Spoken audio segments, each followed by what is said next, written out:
Big Boss season 9 25வது நாளில் peak of the moments என்னென்ன நடந்துச்சு அப்படிங்கிறத பார்க்கலாம். தவளை தன் வாயால் கெடும் அப்படிங்கிற மாதிரி பார்வதி ஒரு வேலையை செஞ்சு விட்டுருக்காங்க. இந்த வீட்டில் பெண்கள்கிட்ட தப்பாக நடந்துக்கிறான் அப்படின்னு கமருதீனை பார்த்து திவாகர் சொல்லும்போது, பார்வதியோ என்னை பற்றி ஏன் பேசுகிறீங்க அப்படின்னு சொல்லியிருப்பாங்க. திவாகரோ நான் உன் பேரையே சொல்லலையேம்மா அப்படின்னு சொல்லியிருப்பாரு. ஸோ இதில் பார்வதி பேரே இல்லைனாலும் நான் தான் அந்த பொண்ணுங்கிற மாதிரி வந்து ப்ரொஜெக்ட் பண்ணுறாங்க. பார்வதி சண்டையும் போடுறாங்க. இதை பார்த்த கமருதீனும் அடப்பாவி நேற்று வரைக்கும் தோளில் கை போட்டிருந்த ஒன்றா உட்காந்து பேசினா ஜாலியாக சுற்றணும், இப்போ இப்படி பேசுகிறாளே அப்படின்னு மைண்ட் வாய்ஸில் பேசுனது நமக்கே கேட்குது. கண்டிப்பாக ஊருக்கே தெரியும் தான் அவங்க ரெண்டு பேரும் ஜோடியாக சுற்றுனது. அடுத்ததாக யாரா அந்த பையன் டாஸ்கில் பிக் பாஸை டைரெக்டாக ஒரு சில பேரை கலாய்ச்சிட்டாரு. அதில் முதலாவதாக விக்கல்ஸ் விக்ரம். இந்த வீட்டில் இருக்கவங்களுக்கு பஸ்ஸுக்கு மட்டும் காசு கொடுத்தா போதும், சம்பளமே கொடுக்க தேவையில்லை அப்படின்னு சொல்லும்போது விக்கல்ஸ் விக்ரமோ தப்பாக புரிஞ்சுக்கிட்டு சபரியை ஆகோ ஓகோன்னு புகழ கடுப்பான பிக் பாஸோ பேசாமல் போய் உட்காரு, உனக்கு சொல்ல தைரியம் இல்லைன்னா சொல்லாத அப்படிங்கிற அளவுக்கு வந்துட்டாரு. யார் ஒன்றுமே பெர்ஃபார்ம் பண்ணாமல் இருக்காங்கன்னு கழுவி ஊற்ற சொன்னால் புகழ்னு புகழ்ந்துட்டு இருக்காரு சபரியை. அடுத்ததாக சாப்பிட்டு இந்த வீட்டில் தூங்குறது யாருன்னு கேட்கும்போது திவாகரையும் விஜய் பார்வையும் கலையும் சொல்லியிருப்பாங்க ரம்யா.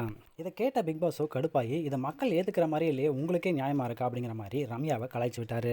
இதுக்கு உடனே ரியாக்ட் ஆன திவாகர் உனக்கு பேசுறதுக்கு தகுதி இல்லைன்னு சொல்ல என் தங்கச்சி எப்படி நீ பேசலாம் அப்படிங்கிற மாதிரி சபரி ஒரு காமெடியை பண்ணியிருப்பாரு.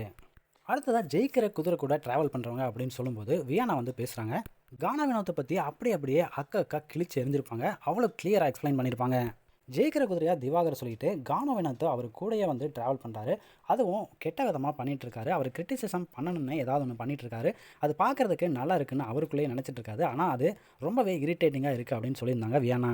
அடுத்ததாக அவங்க சொல்ல வந்தது தான் ஹைலைட்டு. எஃப்ஜே, கனியக்கா, சபரி இவங்க 3 பேருமே ஒன்றுக்குள்ள ஒன்றா இருக்காங்க. 3 பேருமே ஜெயிக்கிற குதிரைங்க தான், ஆனால் கடைசி வரைக்கும் எப்படியாவது ஒன்றாவே புஷ் பண்ணி போயிடணும் அப்படின்னு பார்க்குறாங்கன்னு சொல்லியிருப்பாங்க. இதை கேட்டதுமே அன்பு கேங்க்கு ஒரே ஷாக் ஆகி போச்சு. திவாகரும் பார்வதியும் கை தட்டி ரசிக்கிறாங்க, ஸ்டாண்டிங் ஓவேஷன் வர கொடுக்குறாங்க. கானா வினோத்தும் நான் ஏற்கனவே ஃபேமஸ் தான், 20 வருஷம் ஃபேமஸ்னா அந்த ஆள் நடிக்கவே தெரில அப்படின்னு சொல்லிட்டு இருக்கும்போதே பிக் பாஸ் சூப்பராக விளக்கம் கொடுத்தீங்க, வேணா பேசுனதையே கரெக்டாக பேசுனீங்க அப்படின்னு சொல்லும்போது கானா வினோத்துக்கும் அன்பு கேங்க்கும் தூக்கி வாரி போட்டுருச்சு.